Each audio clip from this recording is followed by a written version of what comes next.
Team ready. Match start. Hi hello and welcome back to our channel மக்களே. நான் உங்கள் கண்மணி தான் பேசிட்டு இருக்கேன். நம்ம இந்த வீடியோவில் பார்க்க போகிறது என்னன்னா, நேற்று நம்ம இந்த சேனலில் பார்த்த ஒரு விஷயம் என்னன்னா, பாகல்காம்ல டெரரிஸ்ட் அட்டாக் நடந்திருக்கு. அந்த டெரரிஸ்ட் அட்டாக் பற்றி தான் நம்ம வீடியோவாக போட்டிருந்தோம். இனிக்கும் அதோட சில விஷயங்களை தான் நம்ம பார்க்க போகிறோம். அந்த டெரரிஸ்ட் அட்டாக் அப்புறம் இந்தியா என்னென்ன முடிவுகள் தான் எடுத்திருக்கு, என்னென்னலாம் பண்ணியிருக்கு, அதுக்கு பாகிஸ்தான் என்ன சொல்லியிருக்கு, பிரதமர் மோடியோட அதிரடி பதில் என்ன அப்படின்ற நிறைய சுவாரஸ்யமான விஷயங்கள் தான் இன்னைக்கு இந்த வீடியோ உங்களுக்கு இருக்க போகுது. அதாவது நேற்று கூட இல்லை, டியூஸ்டே பார்த்தீங்க அப்படின்னா பிற்பகல் 3 மணிக்கு தான் இந்த அட்டாக் நடந்திருக்கு. அங்கே பாய்ஸ்லான் அப்படின்ற ஒரு பள்ளத்தாக்கு இருக்கு. அந்த பள்ளத்தாக்கு டூரிஸ்டா வந்தவங்க தான் இப்போ இறந்தவங்களும் கூட. அதில் ஒருத்தர் பார்த்தீங்க அப்படின்னா இந்தியாவோட கடற்படை வீரரும் கூட.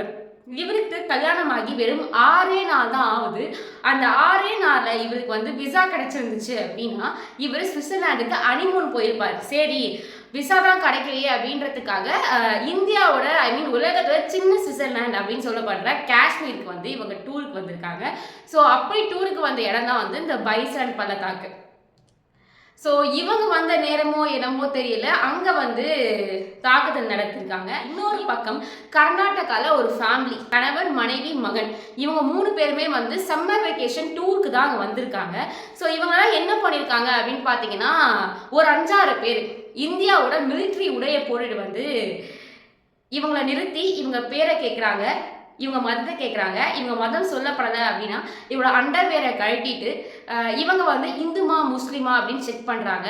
இந்த முஸ்லீம் வணக்கம்க்கு ஒரு சொல்லுவாங்க தெரியுமா, அலைக்கும் சலாம், அந்த மாதிரி சொல்ல தெரியுதான்னு பார்க்குறாங்க. அப்படி இவங்க முஸ்லீம் இல்லை, அது சொல்ல தெரியலை, இந்துக்களாக இருந்தாங்க அப்படின்னா இவங்கள சுட்டிருக்காங்க.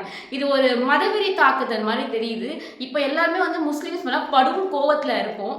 ஆனால் இந்த கோவம் தேவையற்றதுன்னு சொல்கிற அளவுக்கு காஷ்மீரில் இருக்க லோக்கல்ஸ், இப்போ ஒரு டூரிஸ்ட் பிளேஸ்க்கு நம்ம போகிறோம் அப்படின்னா அதை சுற்றி காட்ட அங்கே இருக்க லோக்கல் மக்கள் தான் வருவாங்க.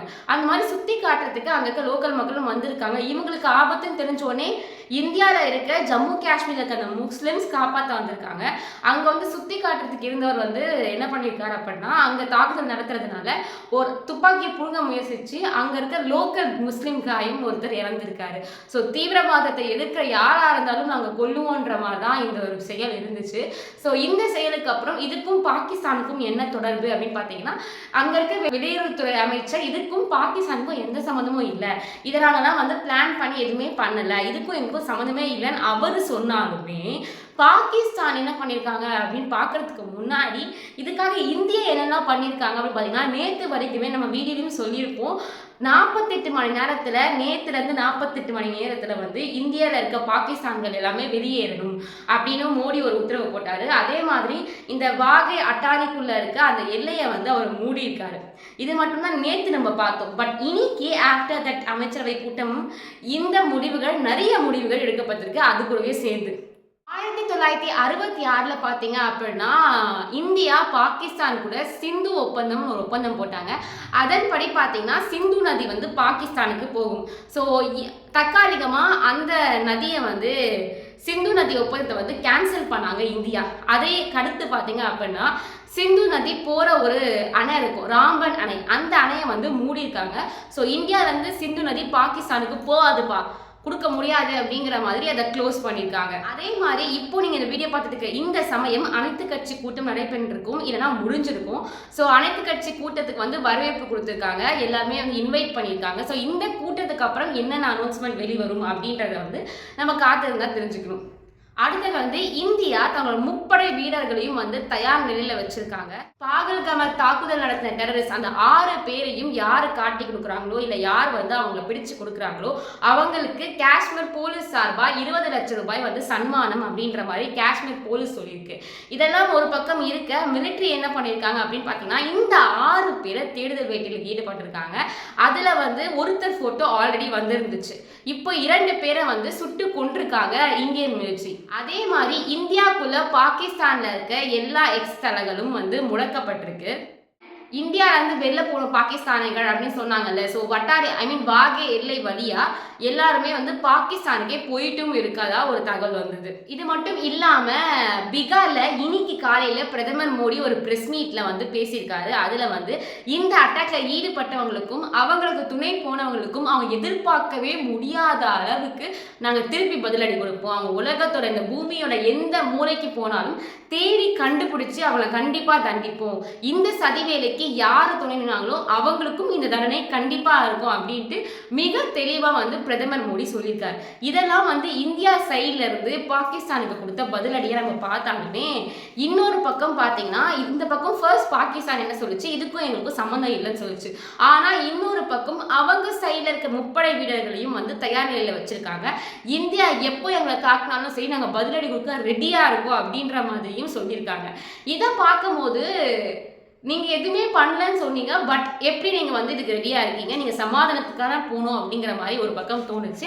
அண்ட் வித்தவுட் பாகிஸ்தானோட ஒரு கைடன்ஸ் இல்லாம இவங்க பண்ணியிருந்தாலும் கூட எப்படி இந்தியன் மிலிட்ரியோட ஒரு உடை வந்து அவங்களுக்கு கிடைச்சிருக்கோம் அப்படின்ற கேள்வி வந்து ரொம்ப தெளிவான கேள்வியா நான் பார்க்குறேன். எப்படி கிடைச்சிருக்கோம் அப்படின்றது பாகிஸ்தான் ஆதரவு இல்லாம எப்படி இதை பண்ணியிருக்க முடியும் அப்படின்ற மாதிரி எனக்கு ஒரு தோணுது. இது மட்டும் இல்லாம பாகிஸ்தான்ல இன்னும் நிறைய விஷயங்கள் என்ன பேசியிருக்காங்கன்னா, எப்படி இந்தியா வந்து பாகிஸ்தான் வெளில போ அப்படின்னு சொல்லிச்சோ அதே மாதிரி பாகிஸ்தான் அதிபர் என்ன பண்ணியிருக்காங்கன்னா 48 ஹவர்ஸ்ல பாகிஸ்தான்ல இருக்க எல்லா இந்தியன்ஸும் திரும்பி அவங்க நாடுக்கே போகணும் அப்படின்ற மாதிரி அவரும் ஒரு உத்தரவிட்டிருக்காரு. மாதிரி இந்தியா கூட இருக்க எல்லா வர்த்தகத்தையும் நாங்க கேன்சல் பண்றோம் அப்படின்னு சொல்லியிருக்காரு. இது கூடவே எப்படி நம்ம சிந்து ஒப்பந்தத்தை கேன்சல் பண்ணமோ அவங்க சிம்லா அப்படின்ற ஒரு ஒப்பந்தத்தை கேன்சல் பண்றாங்க. 1972 சிம்லா ஒப்பந்தம் போடப்பட்டுச்சு. அந்த ஒப்பந்தம் எதுக்கு போடப்பட்டுச்சு அப்படின்னு பார்த்தீங்கன்னா 1971 இந்த போர் வந்து நடந்துட்டு இருக்கு. அந்த போரை நிறுத்துறதுக்கு தான் இந்த ஒரு ஒப்பந்தம் போடப்பட்டிருக்கு. அதாவது இந்தியா பாகிஸ்தான் எல்லைக்குள்ள எந்த பிரச்சனை நடந்தாலும் சுமூகமா அதை முடிக்கணும் அப்படின்றதுக்காக தான் இந்த சிம்லா ஒப்பந்தம் போடப்பட்டது. இந்த ஒப்பந்தத்தை திருப்பி வாங்கியிருக்காங்க பாகிஸ்தான். ஸ்டார்டிங்ல பாகிஸ்தான் வந்து இதுக்கும் எங்களுக்கும் சம்மந்தம் இல்லை அப்படின்னு சொல்லியிருந்தாலும் இப்போ அவங்க போடுற இந்த விஷயங்கள்லாம் பார்க்கும்போது கண்டிப்பா இதுக்கும் பாகிஸ்தானுக்கும் ஏதோ ஒரு வகையில சம்மந்தம் இருக்கு அப்படின்ற மாதிரி தான் தெரியுது.